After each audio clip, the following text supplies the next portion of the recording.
Let's simplify this expression. Just remember to write everything down and make sure you write neatly. So let's begin by looking at our fraction bar. The fraction bar will act as a grouping symbol, so we'll work above and below the grouping symbol, the fraction bar, independently, but at the same time.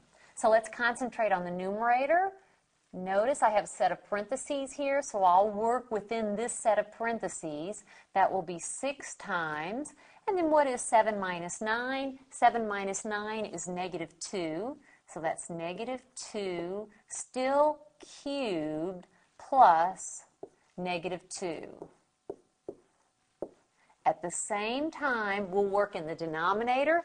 That's negative 2 times negative 5 times negative 5. So we can certainly multiply from left to right. Negative 2 times negative 5, that's positive 10. And I'll multiply that by negative 5 in just a moment. Let's continue working in the numerator and the denominator separately. What do I perform next in the numerator? Notice I have an exponential expression here, so I evaluate that expression next.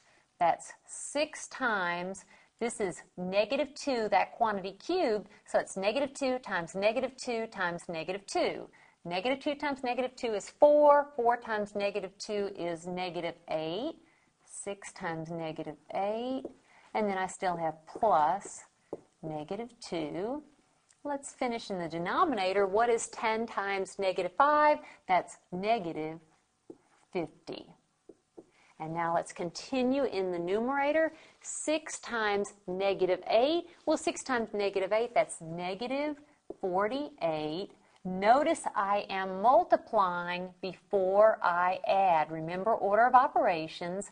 And then I have plus negative 2 in the denominator, negative 50.